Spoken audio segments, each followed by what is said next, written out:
Hello everyone, welcome to all of you on the YouTube channel of Prince Civil Services. Guys, today we are going to discuss Indus Valley Civilization through MCQ or you can say that through question and answer. Okay, यानी कि आज हम लोग हड़प्पा सभ्यता के बारे में जानने का प्रयास करेंगे प्रश्नोत्तर के माध्यम से यानी कि MCQs के माध्यम से. Okay guys, let's start. But before start this session, I would like to share the important information for you. That is, we are the only one in India जो कि कॉलेज के साथ साथ आपको IAS एंड RAS की तैयारी कराते हैं. यानी कि Prince college is the only one. Prince college एकमात्र ऐसा कॉलेज है भारत में जो कि आपको कॉलेज की तैयारी के साथ यानी कि BA, BCom, BSc first year के साथ साथ आपको IAS एंड RAS की तैयारी भी आपकी कराता है. ओके, और फर्दर अदर इन्फॉर्मेशन के लिए आप लोग इस नंबर पे कांटेक्ट कर सकते हैं हेल्पलाइन सेंटर पे 9610652222. ओके गाइस, चलिए आज का सेशन हम लोग स्टार्ट करते हैं. क्वेश्चन आंसर के माध्यम से हम लोग हड़प्पा सभ्यता को जानने का प्रयास करेंगे. सबसे पहला प्रश्न है, सिंधु घाटी की सभ्यता संबंधित है ए प्रागैतिहासिक काल, बी आदि ऐतिहासिक काल, सी ऐतिहासिक काल, डी पुरापाषाण काल. यानी कि इंडस वैली सिविलाइजेशन यानी कि सिंधु घाटी की जो सभ्यता है निम्नलिखित में से किस पीरियड से संबंधित है? क्या वो हिस्टोरिक्स है, क्या वो प्रोटोहिस्टोरिक है, क्या वो प्रीहिस्टोरिक है, क्या वो प्रोटोहिस्टोरिक है, क्या वो हिस्टोरिक है, क्या वो पैलोलिथिक से? गाइस, ये किससे संबंधित है? ये संबंधित है आदि ऐतिहासिक काल यानी कि प्रोटोहिस्टोरिको से. प्रोटोहिस्टोरिक पीरियड से संबंधित है. एक बार इसकी डेफिनेशन समझ लेते हैं. देखिए, प्रागैतिहासिक काल उस काल को कहा जाता है जिसमें पुरातात्विक साक्ष्य उपलब्ध है. यानी कि इस काल के बारे में जानकारी किससे प्राप्त होगी बच्चों? वो प्राप्त होगी आर्कियोलॉजिकल एविडेंस यानी कि पुरातात्विक साक्ष्य से. लेकिन इस काल में कोई भी लिखित साक्ष्य यानी कि रिटन एविडेंस उपलब्ध नहीं है. लेकिन सिंधु घाटी की सभ्यता, ध्यान रखिएगा, सिंधु घाटी सभ्यता के बारे में हमें जानकारी प्राप्त होती है पुरातात्विक साक्ष्यों से. लेकिन सिंधु घाटी की लिपि भी उपलब्ध है, लेकिन चूंकि लिपि को अभी किसी भी विद्वान के द्वारा पढ़ा नहीं गया है यानी कि उससे हमें कोई जानकारी प्राप्त नहीं होती है. इसीलिए सिंधु घाटी सभ्यता को किसमें रखा गया है? आदि ऐतिहासिक काल. आदि ऐतिहासिक काल किसको कहते हैं? आदि ऐतिहासिक इसको कहते हैं जिसमें जानकारी किससे प्राप्त होती है? पुरातात्विक साक्ष्यों से. लेकिन इस काल का लिखित साक्ष्य उपलब्ध है, लेकिन चूंकि अभी इसको पढ़ा नहीं गया है इसलिए इसको क्या कहेंगे? आदि ऐतिहासिक काल. ठीक है, यानी कि डेफिनेशन एक बार फिर से समझ लीजिएगा. ऐतिहासिक प्रागैतिहासिक काल उस काल को कहा जाता है जिसकी जानकारी हमें पुरातात्विक साक्ष्यों से प्राप्त होती है, और इस काल की जानकारी के लिए कोई भी लिखित साक्ष्य उपलब्ध नहीं है, कोई रिटन एविडेंस नहीं है. आदि ऐतिहासिक काल यानी कि प्रोटो हिस्ट्री उस काल को कहते हैं जिसकी जानकारी हमें पुरातात्विक साक्ष्यों से प्राप्त होती है. लेकिन इस काल की लिखित सामग्री तो उपलब्ध है, लेकिन अभी उसको समझा नहीं गया है या उसको अभी तक पढ़ा नहीं गया है. क्योंकि सिंधु घाटी सभ्यता की लिपि उपलब्ध है, लेकिन उसके बारे में अभी हमको कोई जानकारी नहीं है. इसीलिए सिंधु घाटी सभ्यता को आदि ऐतिहासिक काल या आप कह सकते हैं प्रोटो हिस्ट्री में रखा जाता है. ओके, यानी कि इसका उत्तर क्या हो जाएगा? बी. नेक्स्ट, निम्नलिखित कथनों पर विचार कीजिए. पहला कथन है, हड़प्पा सभ्यता एक कांस्य युगीन सभ्यता थी. हड़प्पा सभ्यता का नाम जॉन मार्शल ने हड़प्पा सभ्यता रखा था. हड़प्पा सभ्यता को एक नगरीय सभ्यता के नाम से जाना जाता है. सही कथनों का चयन करें. ए 1 और 2, बी 2 और 3, सी 1 और 3, डी सभी सही है. ओके, यानी कि ये जो प्रश्न है वो हड़प्पा सभ्यता के बारे में 3 कथन है. हम हमको देखना है कि कौन कौन सा कथन सही है. फर्स्ट एकदम सही है. ध्यान रखिएगा, हड़प्पा सभ्यता को कांस्य युगीन सभ्यता कहा जाता है. क्यों? क्योंकि हड़प्पा सभ्यता के लोगों ने ही सबसे पहले कांसे की धातु का प्रयोग किया गया था. चूंकि इस काल के लोगों ने, हड़प्पा सभ्यता के लोगों ने ही सर्वप्रथम कांसे की धातु का प्रयोग किया गया था, इसीलिए इस सभ्यता को क्या कहते हैं? कांस्य युगीन सभ्यता. लेकिन इसके साथ साथ एक चीज और ध्यान रखेंगे, इस काल के लोग तांबे के उपकरणों का भी प्रयोग करते थे, यानी कि धातुओं में तांबे का भी प्रयोग किया जाता था। लेकिन चूंकि इस काल में कांसे का प्रयोग पहली बार किया गया है, इसलिए इसको क्या कहेंगे, कांस्य युगीन सभ्यता। सेकंड, यस, ये भी सही है।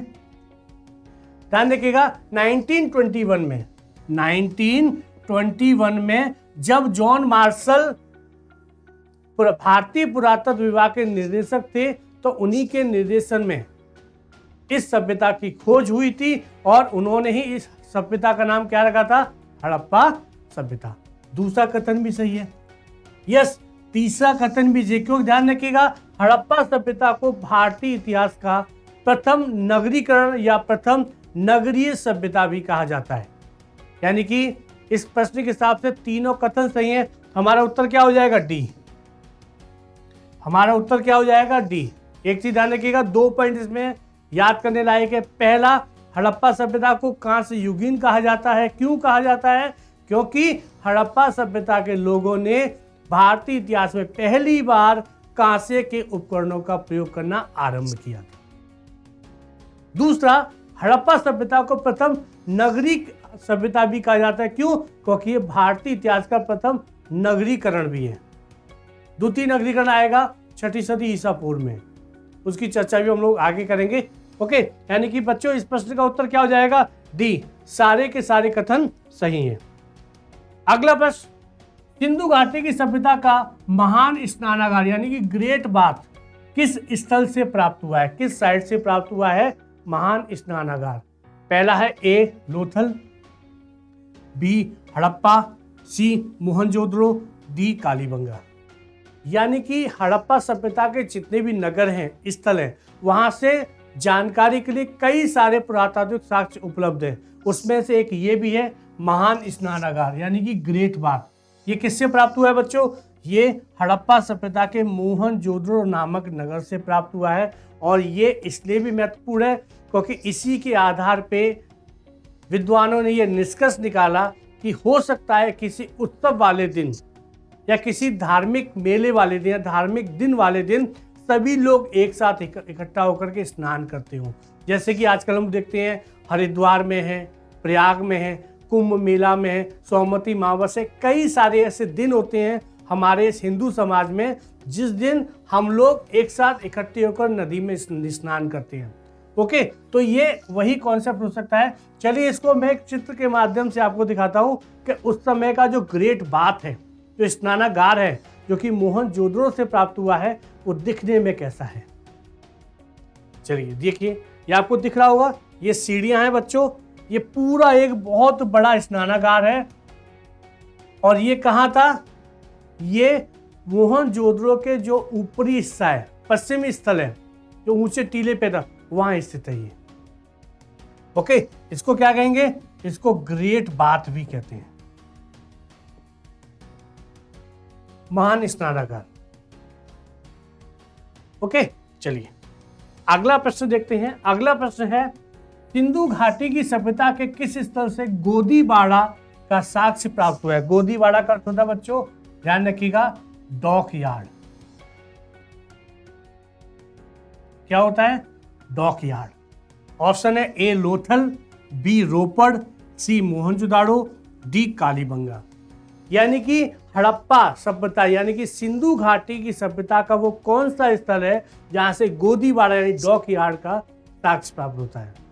और गोदीबाड़ा का कार्य क्या होता है बच्चों, गोदीबाड़ा उस डॉक यार्ड यानी कि पार्किंग स्पेस को कहते हैं जहां पर पानी का जहाज आकर के रुकता है।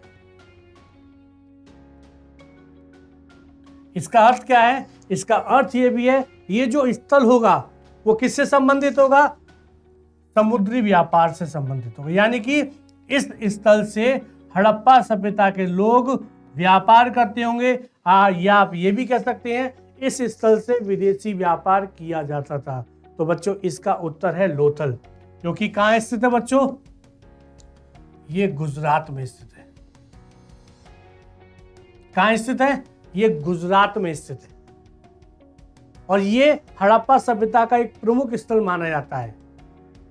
क्यों, क्योंकि यहीं से विदेशी व्यापार के साक्ष्य प्राप्त हुए हैं विदेशी व्यापार किस किस के साथ होता था? मेसोपोटामिया के साथ होता था, मेसोपोटामिया की सभ्यता के साथ होता था। मेसोपोटामिया की सभ्यता कहाँ पर है? इराक में है।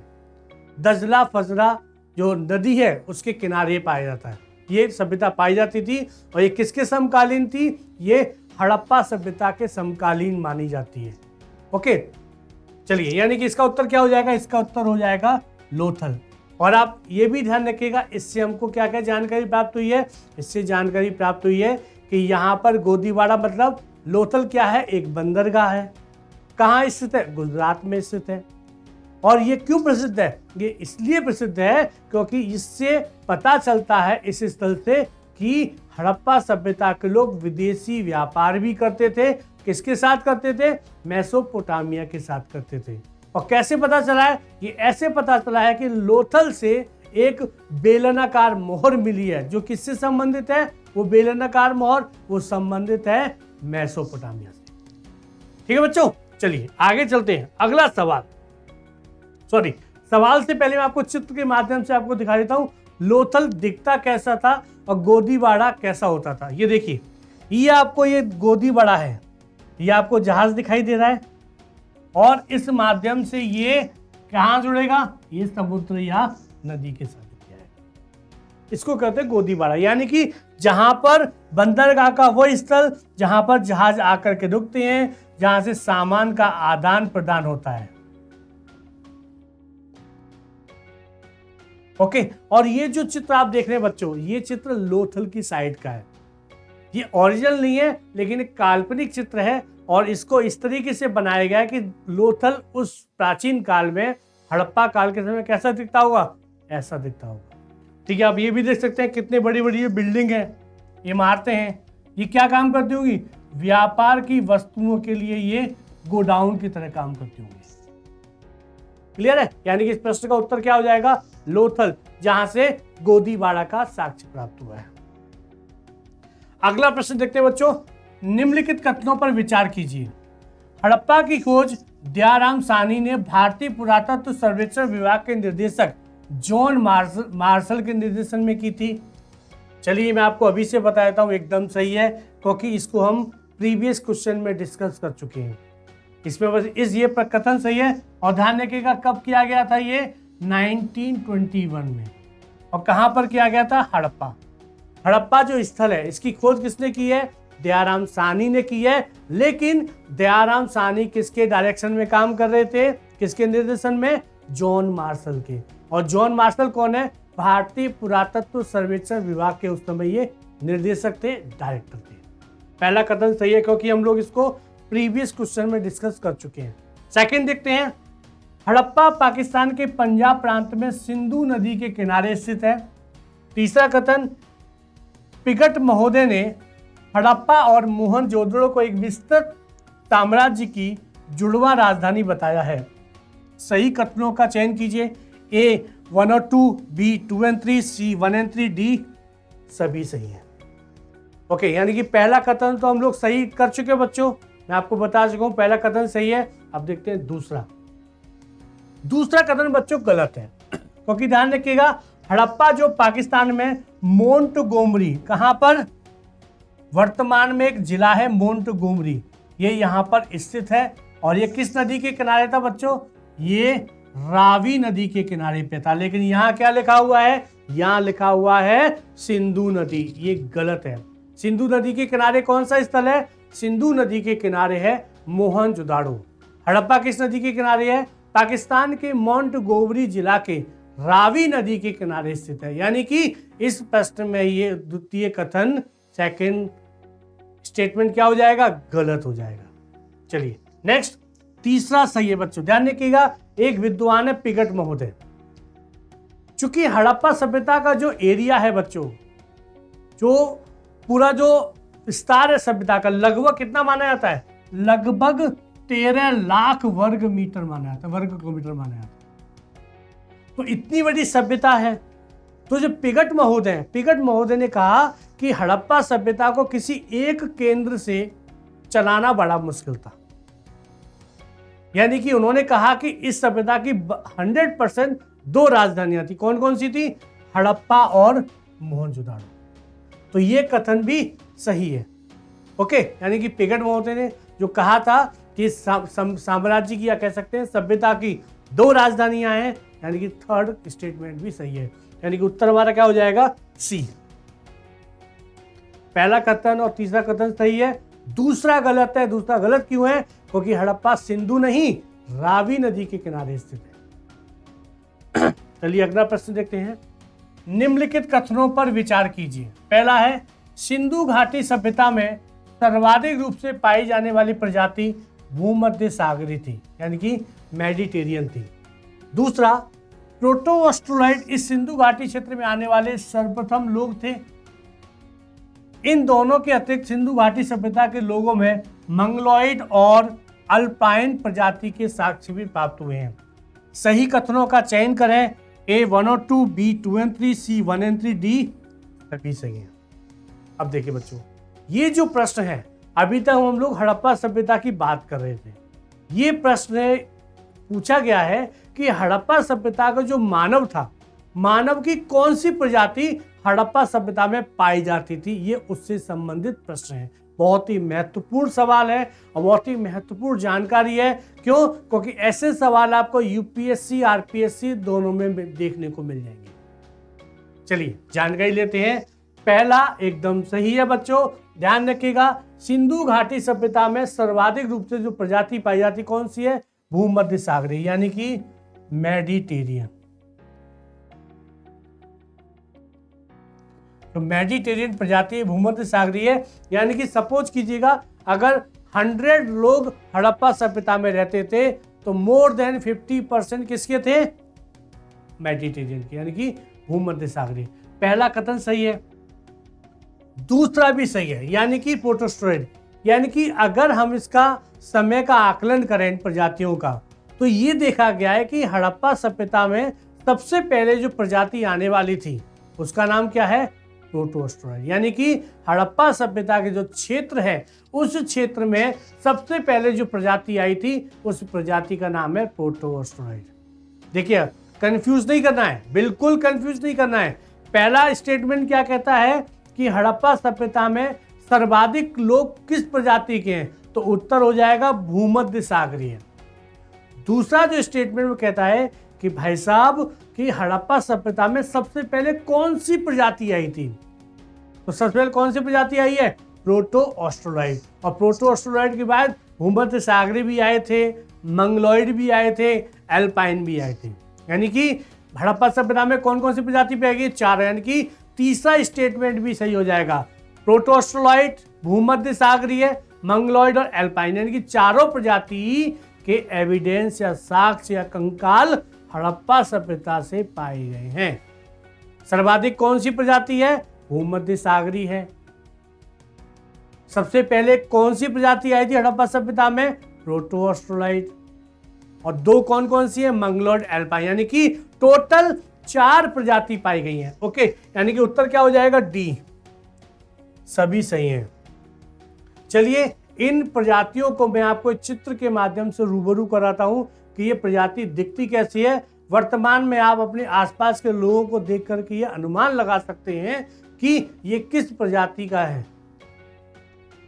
ये देखिएगा, सबसे पहला जो चित्र है जिसमें आंखें अंदर की ओर हैं और ये जबड़ा बाहर है, ये किस प्रजाति का है? ये है प्रोटो ऑस्ट्रोलाइड। आपको बॉलीवुड में भी एक ऐसा एक्टर मिल जाएगा जो इस प्रजाति का दिखेगा। जॉनी लीवर का आपने कॉमेडियन का नाम सुना होगा, सेम वैसे दिखते हैं। प्रोटोस्टोराइड क्या देखते हैं? प्रोटोस्टोराइड जिनकी आंखें अंदर की ओर है, ये जबड़ा बाहर है। ठीक है। सेकंड है ये मेडिटेरियन। मेडिटेरियन के लोग इस तरीके से देखते हैं। ये है मंगलोइड और ये है एल्पाइन। ये ज्यादातर यूरोप के और रसिया के लोग हैं। ठीक है, मेडिटेरियन लोग हो गए। और ये मंगलोइड, ये कहाँ पाए जाते हैं? मंगलोइड चाइना में, इंडोनेशिया में, ठीक है, म्यांमार में, यानी कि जो दक्षिण पूर्व एशिया का जो क्षेत्र है वहां पर पाए जाते हैं। चाइना में पाए जाते हैं, जापान में, साउथ कोरिया में। ये सब कौन है? ये मंगलोइड प्रकार के, मंगलोइड प्रजाति के। ठीक है, तो ध्यान रखिएगा ये 4 प्रजाति हैं जो कि हड़प्पा सभ्यता में पाई गई थी। और ये जो प्रोटोस्टोराइड है ये सबसे पहले आया था। और किस प्रजाति के लोग सबसे ज्यादा पाए गए? ये मेडिटेरियन वाले। यानी कि हड़प्पा सभ्यता के लोग कैसे दिखते थे, ज्यादा से ज्यादा लोग कैसे दिखते थे, मेडिटेरियन जैसे। क्लियर है? चलिए आगे बढ़ते हैं। अगला सवाल, निम्नलिखित कथनों पर विचार कीजिए। सिंधु घाटी सभ्यता में उत्कृष्ट नगर योजना पाई जाती थी जिसमें मुख्य नगर को 2 भागों में विभाजित किया जाता था। दूसरा, यहाँ की सड़कें उत्तर की ओर जाती थी और एक दूसरे को समकोण पर बनाते हुए काटती थी। सिंधु घाटी सभ्यता में मेसोपोटामिया की सभ्यता की तरह जल निकासी की व्यवस्था उचित नहीं थी। नहीं शब्द को याद रखिएगा। यूपीएससी और आरपीएससी एक ऐसे ऑर्गेनाइजेशन है जो कि सबसे ज्यादा ह्यूमन एरर किसमें कराते हैं, नहीं शब्द में। बच्चा जल्दी जल्दी पढ़ने लगता है, नहीं शब्द को भूल जाता है और उसका क्या हो जाता है, अर्थ से अनर्थ हो जाता है। सही क्वेश्चन आते हुए भी गलत कर देता है। इसको कहते हैं ह्यूमन एरर। चलिए उत्तर देखते हैं। ए का 1 और 2, बी का 2 और 3, सी का 1 और 3, डी का सभी सही। चलिए अब एक एक करके कथन देखते हैं। पहला कथन बच्चों सही है, ध्यान रखिएगा, क्योंकि सिंधु घाटी सभ्यता विश्व में किसके लिए प्रसिद्ध है, अपनी नगर योजना यानी कि टाउन प्लानिंग के लिए प्रसिद्ध है। और टाउन प्लानिंग का सबसे इंपॉर्टेंट पार्ट क्या होता कि जितने भी मुख्य नगर है हड़प्पा सभ्यता के, लगभग सभी नगर की विशेषता क्या थी, सब एक रूपता थी। प्रत्येक नगर को 2 भागों में विभाजित किया जाता था। एकदम सही है, पहला कथन सही है। दूसरा भी सही है, यहाँ की सड़कें उत्तर की ओर जाती थी और एक दूसरे को कैसे काटती थी, समकोण पे काटती।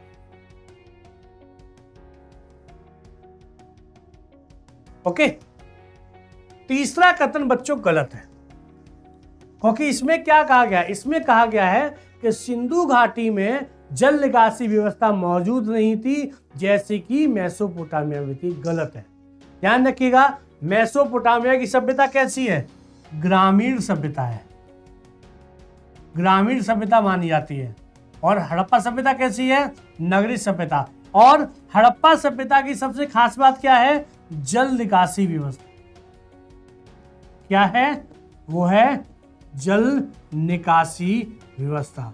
आज तक पूरे विश्व में ऐसी व्यवस्था, जल निकासी यानी कि जो ड्रेनेज सिस्टम होता है, ऐसा कहीं नहीं पाया गया जैसा कि हड़प्पा सभ्यता में पाया जाता है। यानी कि तीसरा स्टेटमेंट गलत है। जल निकासी व्यवस्था मेसोपोटामिया में मौजूद नहीं थी, बल्कि हड़प्पा सभ्यता की एक प्रमुख विशेषता मानी जाती है। यानी कि थर्ड स्टेटमेंट गलत हो जाएगा। ओके, यानी कि इसका 1 और 2 उत्तर हो जाएगा ए, 1 और 2। चलिए इन दोनों ये स्टेटमेंट हैं, तीनों स्टेटमेंट को मैं एक पिक्चर के माध्यम से आपको दिखाने का प्रयास करता हूं। ये देखिए, पहले मैंने आपको क्या बताया था कि प्रत्येक नगर 2 भागों में विभाजित थे, यानी कि किस में थे, पश्चिम भाग यानी कि वेस्ट। हड़प्पा सभ्यता का जो हर प्रत्येक नगर है वो 2 भागों में डिवाइड था, एक था वेस्ट, दूसरा था ईस्ट, यानी कि पश्चिम और पूर्व। जो पश्चिम भाग है उसको क्या कहते थे, सिटाडेल। और यानी कि ये क्या होता था, एक दुर्ग से, इसका क्या होता था, फोर्टिफाइड होता था, ये दुर्ग होता, आप देख भी सकते हैं यहाँ पे। ये कहाँ होता था, ये ऊंचे टीले पर स्थित होता था। ठीक है, ये लोअर टाउन है यहां पर। और दूसरी ध्यान रखिएगा, यहां पर क्या क्या होता था, यहां पर सार्वजनिक स्मारकें होती थी, इमारतें होती थी। यहां पर महान स्नानागार भी है और ये यहां पर प्रशासनिक भवन भी है। या आप कह सकते हैं सीधे सीधे पॉइंट पे बात करें हम लोग कि यहां पर शासक वर्ग या व्यापारी वर्ग रहते थे। जो लोअर टाउन है ये किस साइड में होता था, ये पूर्वी दिशा में होता था, यानी कि ईस्ट साइड में। इसको लोअर टाउन कहते थे। और यहां पर कौन रहते थे, यहां पर ज्यादातर सामान्य वर्ग के लोग रहते थे। ठीक है, क्लियर है। इस पिक्चर के माध्यम से आप ध्यान रखिएगा, जो प्रत्येक साइट है, प्रत्येक नगर है, वो 2 भागों में डिवाइड होता था, west and east. West part को क्या कहते हैं, सिटाडेल कहते थे, और नीचे को क्या कहते हैं, लोअर टाउन, या फिर जहां पर सामान्य वर्ग के लोग रहते थे। क्लियर। दूसरे पिक्चर के माध्यम से देखेंगे, ये देखिएगा, ये हड़प्पा सभ्यता के एक नगर की साइड है, ये हड़प्पा का नगर है। आगे रोड आप देख सकते हैं, लगभग 10 मीटर की रोड होती थी चौड़ी। और ये कैसे काटती थी, समकोण पे काटती थी, और जहां तक किस दिशा में होती थी, नॉर्थ, उत्तरी दिशा में। ओके, और तीसरा कोटेशन क्या था, कथन था कि जल निकासी नहीं है। नहीं, जल निकासी देखिए आप देख सकते हैं कितना जबरदस्त तरीके से ये जल निकासी व्यवस्था के लिए नाली आप देख सकते हैं, क्योंकि ये कहा जाता है कि जितना अच्छी व्यवस्था जल निकासी यानी कि ड्रेनेज सिस्टम हड़प्पा सभ्यता में पाया जाता है, ऐसा पूरे विश्व में कहीं नहीं पाया। यानी कि समकालीन जो भी सभ्यताएं थी, चाहे मिस्र की सभ्यता हो, चाहे चीन की सभ्यता हो, चाहे मेसोपोटामिया की सभ्यता हो, कहीं पर भी ये जल निकासी जैसी हड़प्पा सभ्यता में दिखाई देती है विशेषता, ऐसी कहीं नहीं है। क्लियर बच्चों? चलिए अगला प्रश्न देखते हैं हम लोग।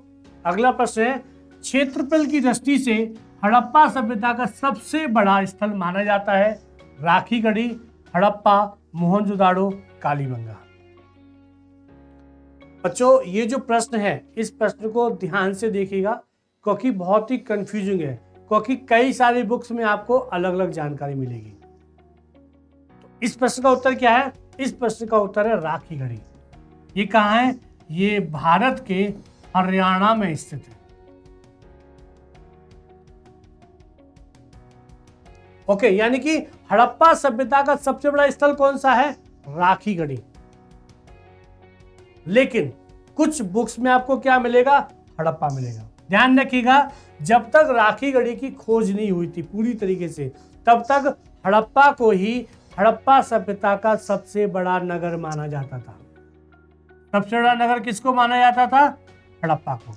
लेकिन चूंकि अब एरिया वाइज जब राखी गढ़ी की खोज हुई, उसका उत्खनन हुआ, उसका एग्जीबिशन हुआ, उसकी खुदाई हुई, तो पता चला ये एरिया में सबसे बड़ा नगर है हड़प्पा सभ्यता का। तो रिसेंट रिसर्च के हिसाब से किसको माना जाएगा? राखी गढ़ी को। और यूपीएससी का ये प्रश्न पूछा भी गया है, आरपीएससी में भी आपको ये प्रश्न मिल ही जाएगा। ओके, लेकिन कुछ किताबों में आपको क्या मिलेगा? हड़प्पा। तो घबराने की आवश्यकता नहीं है, डरने की जरूरत नहीं है। क्यों? क्योंकि यूपीएससी आरपीएससी किसको उत्तर मानेंगे? राखी गढ़ी को मानेंगे। ठीक है, चलिए प्रश्न देखते हैं अगला। क्षेत्रफल की दृष्टि से भारत में, ध्यान रखिएगा, भारत में हड़प्पा सभ्यता का सबसे बड़ा स्थल माना जाता है ए राखी गढ़ी, हड़प्पा, मोहनजोदाड़ो, धोलावीरा। ठीक है, शब्दों में ध्यान देखिएगा, दो शब्द है यहाँ पे। क्षेत्रफल की दृष्टि से भारत में कौन सा नंबर का? दूसरा नंबर का। मैंने आपको भी क्या बताया था? मैंने आपको बताया था कि सबसे बड़ा स्थल कौन सा है? राखी गढ़ी है नंबर 1, और अब क्या हो गया? हड़प्पा हो गया दूसरा। क्योंकि हड़प्पा अभी कहाँ है? हड़प्पा अभी पाकिस्तान में है, तो इसका उत्तर हड़प्पा तो नहीं हो सकता, यानी कि 2 कट गए।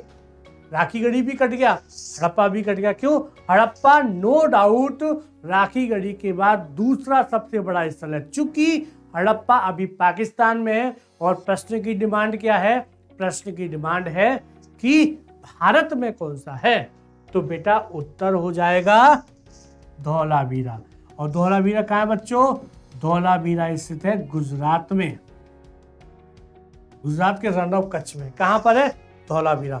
और धौलावीरा की खास बात बता दूं बच्चों, धौलावीरा से इस साल टीडीएस में भी प्रश्न आया है, यूपीएससी में भी प्रश्न आया है। क्यों? क्योंकि धौलावीरा को यूनेस्को के द्वारा भारतीय विश्व मानव विरासत की सूची में इसको शामिल किया गया, यानी कि जो साइट है इसको विश्व विरासत स्थल की सूची में शामिल किया गया है। किसके द्वारा शामिल किया गया है? यूनेस्को के द्वारा।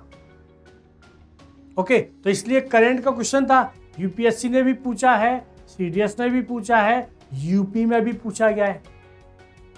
ठीक है बच्चों, ध्यान रखिएगा, इसका उत्तर क्या हो जाएगा? डी। अगला प्रश्न है, मोहनजोदड़ो से प्राप्त पशुपति शिव की मुद्रा से कौन सा पशु का चित्र प्राप्त नहीं होता है? ध्यान रखिएगा, इसमें जोर दिया गया है, नहीं होता है। पहला है हाथी, गैंडा, बाघ, खरगोश। यानी कि हड़प्पा सभ्यता का जो स्थल है मोहनजोदाड़ो, वहां से एक मोहर मिली है जिसको क्या कहा गया? पशुपति शिव की मुद्रा कहा गया है। और उस मुद्रा पर कई सारे पशुओं का चित्र अंकन है। तो इसमें किसका नहीं बच्चों? तो उत्तर हो जाएगा डी, क्योंकि क्या पूछा गया है? नहीं है। तो खरगोश का चित्र इस पे अंकित नहीं है। चलिए इस एक चित्र के माध्यम से मैं आपको बता देता हूं कि वो कौन कौन से पशु हैं जिनका चित्र इस पशुपति की मोहर पर प्राप्त होता है। तो इसको हम चित्र के माध्यम से देखेंगे। आपको ध्यान से देखिएगा। अभी हो सकता है कि पहली नजर में आपको ये दिखाई ना दे। पहली नजर का कभी कभी हमेशा धोखा भी हो जाता है। ध्यान से देखिएगा। तो ये पशुपति का चित्र है। ये है सबसे ऊपर हाथी, ये है गैंडा, ये है बैल, ये है बाघ, और बच्चों ध्यान रखिएगा ये जो दोनों के नीचे हैं ये कौन है? ये है हिरण। यानी कि देखा जाए तो कितने पशु हैं पशुपति की मोहर पर? 5। कौन कौन से? हाथी है, गैंडा है, बैल है, बाघ है और 2 हिरण है। टोटल कितने? संख्या में कितने हो गए? संख्या में हो गए 6। लेकिन कितने प्रकार के जानवर हैं? 5 प्रकार के। क्यों? 2 तो हिरण है। ध्यान रखिएगा इस मोहर से बहुत प्रश्न पूछे जाते हैं। ओके, और ये कैसा लग रहा है? ऐसा लग रहा है जैसे पशुपति शिव की, यानी कि शिव जी क्या कर रहे हैं? ध्यान में बैठे हुए हैं, ध्यान लगाए हुए हैं, और उनके आसपास ये जानवर दिखाई दे रहे हैं। ओके, तो ध्यान रखिएगा इस पशुपति की मोहर से कई प्रश्न पूछे जाते हैं। अभी जैसे खरगोश पूछा गया, खरगोश है कि नहीं है, तो हो सकता है आगे ये भी पूछ ले कि इनमें से कितने जानवर हैं, कितने पशु हैं, तो कितने हो जाएंगे? 5। कौन कौन से हैं आपको याद हो गए। हो सकता है ये पूछे नंबर्स कितने हैं, कितने जानवरों की संख्या है, तो कितनी हो जाएगी? 6। ठीक है बच्चों, चलिए। तो बच्चों ये था हमारा आज का पूरा सेशन, और हड़प्पा सभ्यता को हमने क्वेश्चन आंसर के माध्यम से जानने का प्रयास किया है और डिटेल से इसके एनालिसिस किया है। कैसा लगा प्लीज बताइएगा, और ज़्यादा से ज़्यादा आप इसको शेयर कीजिए, सब्सक्राइब कीजिए, ताकि आप अगर इसको देख रहे हैं तो आपकी तैयारी के साथ साथ आपके जो दोस्त हैं, जो आपके ग्रुप हैं, जो तैयारी करना चाहते हैं, क्योंकि ध्यान रखिएगा ये आपको IAS RAS के साथ साथ जितने भी गवर्नमेंट एग्जाम हैं सभी में आपको सपोर्ट करेगा, चाहे NDA हो, चाहे CDS हो, चाहे CPF हो, चाहे SSC हो। ठीक है बच्चों, चलिए बच्चों, थैंक यू सो मच।